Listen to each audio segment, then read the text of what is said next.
Michael Lestrange, welcome to ASPI. Thank you, Graeme. Why do we need an Intelligence Czar?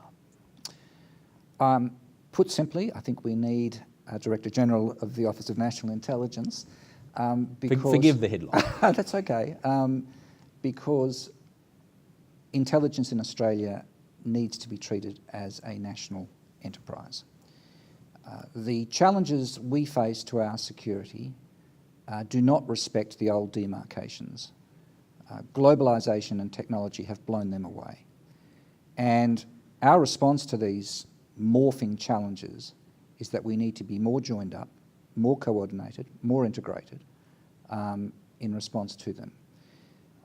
We do have currently very high-class intelligence agencies, but we need to make them world-class across all areas, and to do that we need to make the whole stronger than the sum of the parts. Now, part of that can be achieved through structure and connectedness between the agencies. Part of it can be achieved through work cultures within agencies, but a significant amount of it needs to come from leadership of the agencies themselves, and very importantly, leadership of the intelligence community as a whole. And that, as we concluded in our review, was a gap that we believed needed filling. Play a mind game for a moment. Your new Intelligence Czar is getting ready for one of their regular meetings with the Prime Minister, a meeting that might take place every week or every 2 weeks. Yes. What are the sorts of issues that they're working through as they prepare for that meeting? What's coming across the desk? What sort of directives or questions are going out to the rest of the community? How does that day look? Look, I think the day of a Director General would never be an average day, because he or she would arrive at work and there would be a range of crises and demands that are completely unanticipated. But generally, I think it falls into two categories. One is this whole dynamic of administering intelligence as a national enterprise. What do I mean by that? The Director General will need to have a very clear eye on the moving parts of the priorities of the community, how they're accounted for to the government of the day, how resources are allocated among the agencies, how ICT arrangements are linked up, how the workforce of the intelligence community is being developed. All of these things are critically important to the way the community works. And at the moment, they are all being done separately across 10 intelligence components. And we think not only are there important synergies, there are probably also very important economies as well that can be gleaned from a more generic approach. Now, none of this needs to intrude into the statutory role of agencies or into their own budgets, but I think there is a real role here to ensure properly linked up strategies. So that's one big dimension, I think, of ongoing work. The other is, the second part is the role of assessments, and we've made a number of recommendations there in ways in which we think these can be improved. So as the Director General prepares to go to the Prime Minister, I think he or she should always have in their mind, how is the community actually working? What do we need to do to make it work better? And are our assessments hitting the mark in terms of what government is expecting them to focus on and deliver to them? That ability to reach into every part of the community, let's focus on that a bit. What will change when this Intelligence Czar can put his or her hand into each of these 10 institutions and shake things Well, around? we envisage, and we've said in the review, that this needs to be a light touch, not a... It's an interesting phrase. Not a heavy-handed, prescriptive... Light on the reins. ...intrusive element. And that's partly because of reality. We are not talking about a strong centre exerting control over individual budgets, for which agencies are separately accountable. We're not talking about impinging on statutory responsibilities, particularly the responsibilities of the Director General of Security in relation to threat levels and counter-espionage. We're not talking about a stronger centre exerting control over the operational activities of agencies, none of that. What we're saying is that there is a need, given the nature of the threats we face, for a more joined-up, integrated strategy that takes account of the full suite of capabilities across these agencies. So that means priorities need to be clearer, resources need to be better allocated, ICT needs to be better linked up between the agencies, sharing of data needs to be better. There are some real workforce challenges in relation to recruitment which need to be addressed as a community. These are things that are being done in very stovepiped ways at the moment and not very effectively, and they're very real issues for the agencies, and they're best addressed together rather than separately. Now, all of those, though, are quite important reins or controls, even if you're using them with a light touch. So this Czar is going to be able to get inside heads, to bang heads together, to try and shift headspaces, direct priorities, give extra cash. There's a lot of bits of things that light touch can actually pull and push on. It's true, and we make, we don't disguise that in any way. There does need to be a stronger centre, but it needs to build on the benefits of the federated structure that we have. Our review doesn't undermine in any shape or form the federated structure, the statutory responsibilities of agencies. What it's saying is that they can and should be integrated more effectively. So there will be significant leverage.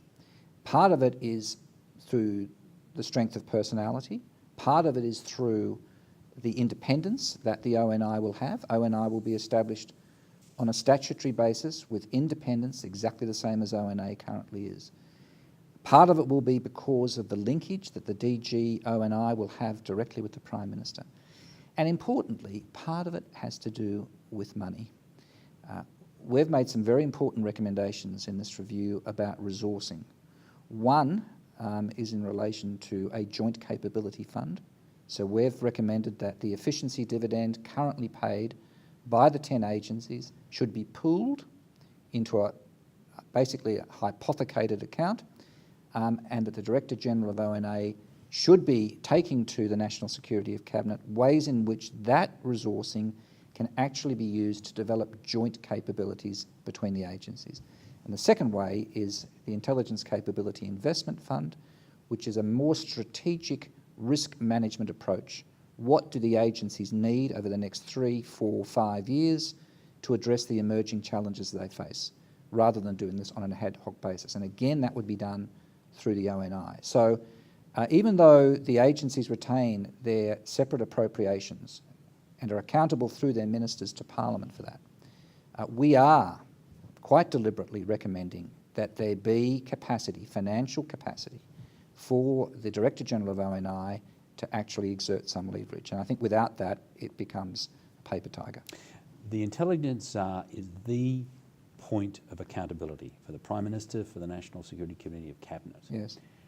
What sort of arguments is that person going to be having with these very powerful heads of very powerful institutions in the intelligence community? The agencies, of course, are accountable under their own legislation to their own ministers, and ministers are accountable to the Prime Minister and the Parliament. So there is that avenue through which accountability will remain the same. I think one of the frustration over recent times is that for all of the effectiveness of those separate lines of accountability through ministers, there is no clear accountability for the intelligence community as a whole.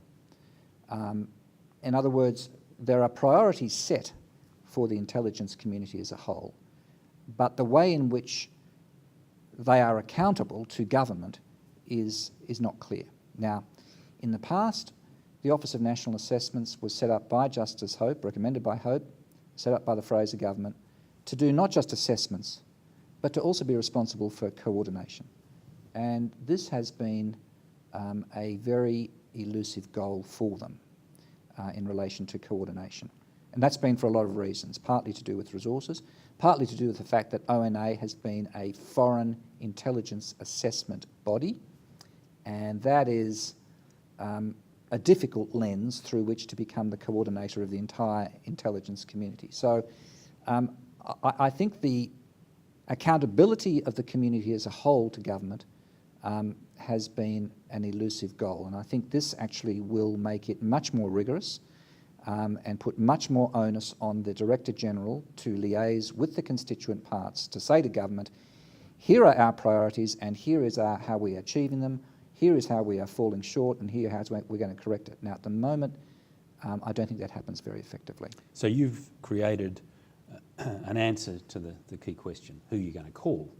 Now it's a matter of what that person does with that power to make the calls. That's right. And I think we have tried to craft this initiative in a particularly Australian way, reflecting Australian circumstances. We haven't simply transplanted what exists in the United States or the United Kingdom or wherever it may be. We've tried to craft it to the particular defining dimensions of the Australian intelligence community, and that is, it is a federated structure.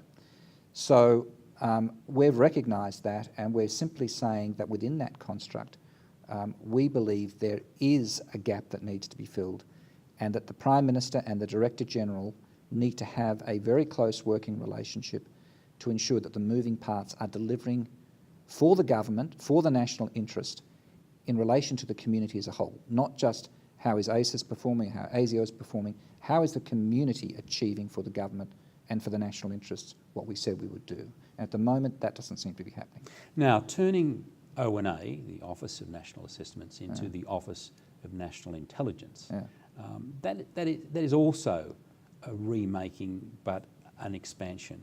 And the optimistic view that you're offering is that intelligence coordination will no longer be the poor cousin to analysis. That's right. But you really are trying to stretch ONA and make it a much broader operation. That's right, and I think that's absolutely right. And I think in many respects it is taking the hope vision of ONA to a higher level.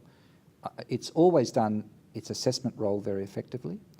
I think, to be frank, over recent years, there are expectations of policymakers that haven't been met, and that may be partly to do with unrealistic expectations, but the demands on ONA have not matched its resources. It's stretched, and I think the contestability of its assessment work could be improved as well. Those were really the things I think that came out about ONA reading your report, that this peak intelligence body is stretched by tasking and expectations. It doesn't do as much as it should on the long term versus day to day.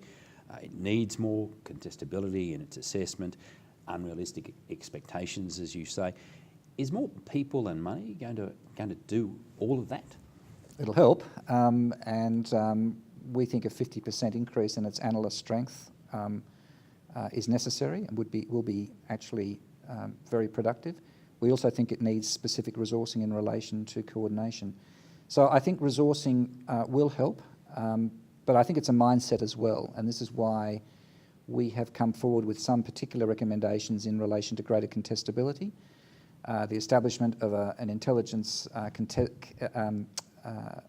assessment board in which we can get more expertise from outside of ONA, whether it be in relation to the business community, academics, think tanks, others. We think there should be more specific engagement of outside experts on particular assessments, and where the ONA conclusion does not agree with the expert advice, actually state that for ministers and why ONA believes their view is superior. Now, I think that's one of the criticisms that we've picked up, is that ONA has one view and is silent on the rest. I think, as we say in the review, greater openness about the diversity of views and why ONA has come to a conclusion would actually, I think, show to ministers that there is contestability here and they can actually make their own decision between the two. So I think both in relation to assessment and contestability, this is a tremendous opportunity for ONA to develop into a new kind of organisation, building on, I think, what Hope always envisaged for it, that it would actually be a strong independent centre. You're really making, though, a new our Office of National Assessment a cathedral in which you want two holy grails at each end of the church, that this office will have coordination responsibilities and oversight responsibilities at one end of the church, but at then the other end you've got another holy grail called contestability, and making that mesh is going to ask a lot of any institution. It will, but I think it's the 21st century, and I don't think we can pretend that there is a view divined by an assessment body, however good it may be, that doesn't convey an element of doubt or alternatives that need to be accommodated. And I think that openness is something that ministers and don't ministers love it when they get doubts from their advisors? Well, they can have doubts, but then they need to reach. That mean ONA will need to reach a conclusion. At the moment, I think, the sense we got was that there is an ONA view, and that is it.